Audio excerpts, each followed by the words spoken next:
जोलुर बादायलायनाय बे बादायलायनाय हाबाफारियाव जायगायाव विधानसभा समष्टिनि मानगोनां एमएलए सार बिथांजोंनो जिरायफानो हानाय इउपिपिएल दोलोनि लेङाइ आफादगिरि मानगोनां बिथां समनाथ नार्जारी बेवहायनो बाहागो लानो हानाय गाहाय आलासि महरै लेंहरजानाय दुलाराय बर' फरायसा आफादनि लेङाइ आफादगिरि बिथां फंबाय आरो बे ओनसोलनि गासै मानिजाथाव रायजो राजा नोंथांमोन गिबियावनो नोंथांमोननिसिम आंनि खुलुमनायखौ बावहरबाय। जायखिजाया बे फुटबल बादायलायनाय हाबाफारियाव बाहागो लाफैनो मोननानै गावखौनो सोब गोग्गानाय मोनदों, गोजोननाय मोनदों। नाथाय नम्बर 1 खोथाया मा जाहैबाय, बेवहाय जे फुटबल गेलेनाय बादायलायनाय जादों, एक्चुअली आंजों जेला रायज्लायहरजेनदोंमोन अब्ला आं मिथियामोन, आंनो फोरमायाखैमोन। आंखौ जाय फोरमायहरनाय बिथाङा बुंदोंमोन जे जोंनि सराइबिल बे ओनसोलावहाय नोंथाङा फैनो नांगौ, जोङो मोनसे एवारनेस प्रग्राम लानो नागिरदों। जोंनि ओनसोलनि गोबां लाइमोन सेंग्राफ्रा आथिखालाव निसा जातियजों सोबजादों, गोबां ड्राग्स एडिक्टेड जादों, गान्जा सोबग्रा, ड्राग्स जाग्रा, जौ लोंग्रा उन्दै उन्दै गथ'फ्रानो गोबां बांलांबाय। ओंखायनो बिनि सायाव मोनसे एवारनेस लानि होननानै आंजों रायज्लायहरदोंमोन। ओंखायनो आं बुंदोंमोन थांजागोन। बिनि सप्तासेसो उनावहाय आङो मिथिबाय बेवहाय फुटबल खेला जागोन आरो फुटबल खेला जानायनि सिगां बे हाबाफारिखौ लानाय जागोन होननानै आंनो फोरमायदों। आरो दहाय मोनफैनानै मोनथिबावबाय फुटबल खेलानि एसे सिगां खालामनोसै होननानै। बेनिफ्राय बे जायगायाव मोनफैनायनि उनावहाय थासारिखौ नुदों, थासारिखौ नुनानै सानखादों दे बेखौ सावरायनायनि दा मोनसे परिबेख गैया, थासारि गैया। दा जियानो जा फैनो मोननानै जोबोद गोजोनदों। दे आंजों मेन्डेलायाबो फैफानो गोनांमोन। दा मेन्डेलाखौ बुंबाय आङो जे जों जमजुवा सराइबिलखैजाय लेंहरदों थांनि, जे मानो थांनो, बेवहाय माने ड्राग्स जाग्रा उन्दै उन्दै गथ'फोर बारा जादोंनो, एसे बुजायहैनांगौ जाहैबाय बै सेंग्राफोरखौ, बिमा बिफाफोरखौ होननानै। मेन्डेलाया आरो हाब ड्राग्स जाग्रा मानसिखौ बोरै बुजायनो, गिनांगौ आजिखालिनि सेंग्राफोर। बेबायदि होननानै फैयाखिसै गिनानै।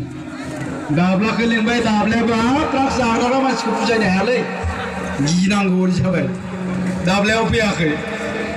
ओंखायनो सेंग्रा सानै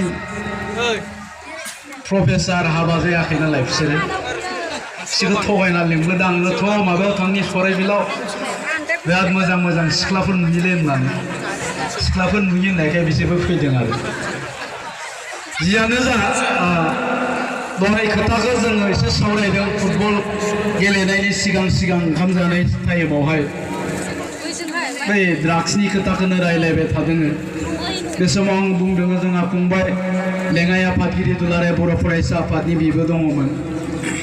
आं बुंखादों जे इयुनावहाय मोजां सम लानानै बेफोर खोथाखौ रायज्लायसिगोन। जिहेतु रायजोफोरनि माबाया जाहैबाय फुटबलावसो थागोन, फुटबल गेलेनाय नायनायावसो। आरो एसेबां गोजानाव थानाय रायजो राजाफोरजों एसेबां सिरियास खोथाखौ रायज्लायनानै लाब गैया। ओंखायनो उनावहाय मोजां सम मोनबा बेखौ रायज्लायसिगोन होननानै आङो दहायनो बुंखादों। आरो ओंखायनो आं नैबेयाव दा गाखोफिनबावनो गोसो गैयामोन, खावलायबाय थानायखाय आं गाखोबाय।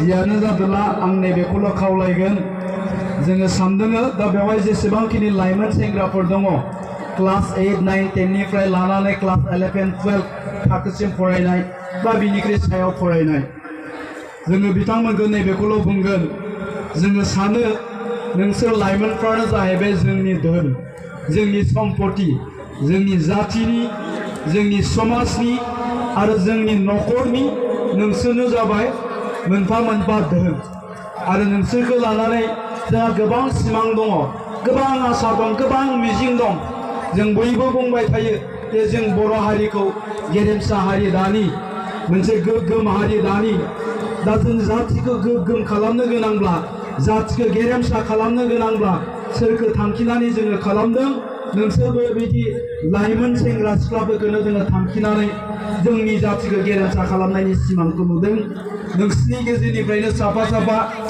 एसीएस अफिसार जानांगोन IAS officer IPS officer doctor professor master engineer साफा साफा दैदेनगिरि जानो नांगोन दा ओंखायनो आं बेखौल' खावलायगोन जे बे समावहाय नोंसोर लाइमोनफ्रा जुदि नैबे समावनो जुदि ड्राग्सजों गफबनानै थायोब्ला जौजों गफबनानै थायोब्ला बे जोंनि साननाया मालाबाबो जाफुंनाय नङा जातिया गेरेमसा जानाय नङा जों समाजाव मोजां आबहावा बारहोनो हानाय नङा आरो नोंसोरनो जुदि साफा साफा मोजां मानसि जायाब्ला जोंनि जातिया जोंनि समाजा मालाबाबो जौगानाय नङा दा बेफोर खोथाखौ लानानै आङो बुंगोन जोंनि जमदुवार दख'रा दुलाराय बर' फरायसानि आफादगिरि नेहाथारि बिथांमोनखौ दिनै रायलायनायनि जिहेतु सम गैया हिसाबै उननि समाव मोजां सम लानानै लेंहरब्ला फैसिगोन बे जोबनायाव नोंथांमोन बयनिसिमबो आंनि गोसो गोरबोनि खुलुमनायखौ बावहरबाय आरो साफ्रोमबो गेलेगिरि बिथांमोननिसिम नैबेखौबो बुंबाय जेननाय देरहानाया जोंनि थाखाय गिदिर बाथ्रा नङा जे जोङो खेलाखौ माबायदि गेलेदों खेलाखौ नोङो माबायदि दिन्थिनो हादों बेसे गेदेर बाथ्रा आरो नैबेखौबो बुंबावगोन जोङो दिनै नैबे फोथाराव गेलेनायनि उनावहाय जोंनि थांखिया नैबेबो जानांगौ जे जोङो मोनसे समाव जोङो स्टेटनि बबेबा मोनसे फिल्डआवबो गेलेहैनांगोन स्टेटनिफ्राय नेशनेल लेभेलनि फिल्डआव गेलेहैनांगोन जोंनि थांखिया बेबायदि जानो नांगोन जेरैहाय जोंनि गेजेराव हलिचरन नार्जारीमोन दं दुर्गा बर'मोन दङ जोङो जाहाथे प्रफेसनेल हिसाबै बे गेलेनायखौ लानो हायो बिनि थाखायबो साफ्रोमबो गेलेगिरिफोरखौ नाजालांनो थाखाय आं खावलायबाय जोबनायाव साफ्रोमबो गेलेगिरिफोरजों लोगोसे नायगिरि बिथांमोननिसिम आंनि गोसो गोरबोनि खुलुमनायखौ बावहरनानै आंनि बिबुंथिखौ बेखिनियावनो फोजोबबाय गोजोन्थों खुलुमबाय थेंक इउ